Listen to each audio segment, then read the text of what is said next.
अस्सलाम वालेकुम वरहमतुल्लाहि वबरकातुहू। लाखों करोड़ों दुरूद व सलाम अक़ायद दो आलम हज़रत मोहम्मद मुस्तफ़ा सल्लल्लाहु अलैहि वसल्लम और उनके आल पर। अच्छा, आज मैं इस हवाले से बात करूँगा कि अगर हमारे यहाँ पाकिस्तान के अंदर कोई सरकारी वैकेंसी आ जाए या कहीं प्राइवेट कोई जॉब के लिए वैकेंसी आ जाए तो वहाँ पे जब लोग अप्लाई करते हैं तो लोगों की बड़ी जांच परख की जाती है, उनकी डिग्रियों को चेक किया जाता है, उनकी अहलियत को चेक किया जाता है। आया कि ये एक मैं मामूली सी एक जॉब के लिए छठे सातवें आठवें स्केल की बात कर रहा हूँ। इसमें कोई बहुत बड़ी पोस्ट की बात भी नहीं हो रही और उसमें बड़ी जांच परख होती है और बारहा बंदे को चेक किया जाता है, फिर मेडिकल तौर पे उसको चेक किया जाता है, फिर उसको हर हवाले से टेस्ट लिए जाते हैं और फिर उसके ऊपर फिर 100 बंदे 150 बंदे एक एक जॉब के ऊपर आपस के अंदर मुकाबला कर रहे होते हैं एंड में इंटरव्यू के टाइम। तो फिर जाके किसी एक बंदे की उसमें से सिलेक्शन होती है। तो आप देखें कि कितना मुश्किल मरहला है, चाहे वो सरकारी जॉब हो चाहे वो प्राइवेट जॉब हो पाकिस्तान के अंदर। ज़ाहिर बात है, जब भी आप किसी भी बंदे को किसी भी जॉब के लिए सेलेक्ट कर रहे हैं तो उसका ये अहल होना ज़रूरी है कि वो ये काम कर भी सकता है, क्या उसको इस काम की हाव नाव है, क्या उसका एक्सपीरियंस कितना है, या वो इस जॉब के लिए सूटेबल है कि नहीं है। तो इसके लिए काफ़ी लोग फिर बिठाए जाते हैं जो उनके इंटरव्यू करते हैं, टेस्ट लिए जाते हैं। इसके अलावा अगर आप कहीं पे सरकारी जॉब कर रहे हैं तो वहाँ पे दौड़ भी कई जगह पे होती है, फ़िज़िकली भी टेस्ट किया जाता है और मुकम्मल तौर पे टेस्ट करने के बाद किसी भी बंदे को हायर किया जाता है, किसी भी बंदे को जॉब दी जाती है। आप यूँ देख लें कि कितना एक मुश्किल मराहल हैं, लेकिन यही मरला जब आप देखते हैं कि वज़ीर आज़म की सूरत में या सदर की सूरत में या हमारे वज़ीर आला की सूरत में या गवर्नर की सूरत में अगर ये मरला पास करना हो तो हम बिल्कुल भी नहीं देखते और उनको बिठा दिया जाता है कि आपने इस मुल्क को चलाना है। इतना बड़ा मुल्क चलाने के लिए आप किसी भी किस्म की स्क्रूटनी नहीं करते, किसी भी किस्म का चेक एंड बैलेंस नहीं होता और किसी को भी वज़ीर आज़म या सदारत की कुर्सी मिल जाती है पाकिस्तान के अंदर ख़ासकर और वज़ारत आला मिल जाती है। तो इसके लिए भी मैं समझता हूँ कि कुछ अहलियत होनी चाहिए, कुछ एक्सपीरियंसेस होने चाहिए, कुछ क्राइटेरिया मुकर्रर किया जाना चाहिए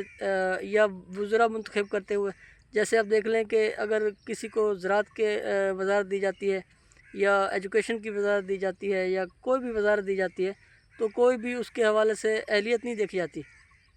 बल्कि ये देखा जाता है कि ये पार्टी से कितनी वफ़ादारी है इस बंदे की, या पार्टी के लिए कितनी अच्छी अच्छी तकरीर करता है, पार्टी के लिए किस कदर मुखलिस है, फिर उसको बिठा दिया जाता है। अब मुझे ये बताएं कि एक वज़ीर को आप अगर तालीम के शोबे के अंदर बिठा देते हैं और उसको तालीम के बारे में कुछ भी हाव नाव नहीं है, वो ख़ुद भी इतना पढ़ा लिखा नहीं है और उसको इतना आइडिया भी नहीं है, तो वो कैसे उसको बेहतर करेगा। अभी आप एजुकेशन की सूरत हाल देख लें किस तरह तबाह हुई पड़ी है। अगर आप हेल्थ के मामले में कोई वज़ीर लगाते हैं तो उसकी कोई अहलियत नहीं है। तो इस हवाले से मेरी गुजारिश है कि जब भी इस तरह की कोई वजारतें दें या कोई भी बड़ी पोस्ट के ऊपर बंदे को बिठाएं तो उसका चेक एंड बैलेंस होना चाहिए। अगर चेक एंड बैलेंस नहीं होगा, अगर बंदे की अहलियत नहीं चेक की जाएगी और मुतलका इदारे के अंदर उसको सरबराह बनाते हुए उसकी मुकम्मल तौर पर अगर जांच परख नहीं करेंगे, उसके बारे में हाव नाव नहीं करेंगे तो वो फिर इदारे तबाह ही होंगे। जैसे रेलवे की आप मिसाल ले लें, रेलवे के ऊपर ये देखा जाता है कि किसको बिठाया जाए, पेट्रोलियम के ऊपर बिठा दिया जाता है, गैस के हवाले से बिठा दिया जाता है, पानी बिजली के हवाले से ऐसी वजारत किसी को दे दी जाती है जिसको पानी बिजली के बारे में इतनी ख़ास एक्सपीरियंस नहीं होता। तो लिहाजा कोशिश आप ये करें कि आप ऐसी पोस्टों के ऊपर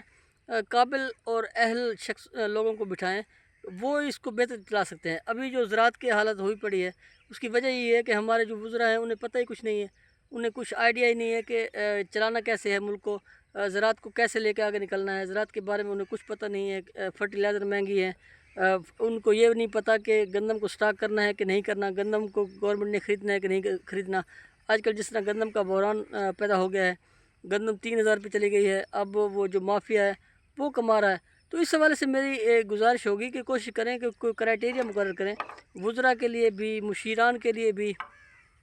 वज़ीर आला के लिए भी, वज़ीर आज़म के लिए भी, सदर के लिए भी कोई क्राइटेरिया हो ताकि उस क्राइटेरिया के ऊपर जो बंदा फ़िट आए उसको ये चीज़ें मिलनी चाहिए। इसी तरह से अगर होता रहा तो मैं नहीं समझता कि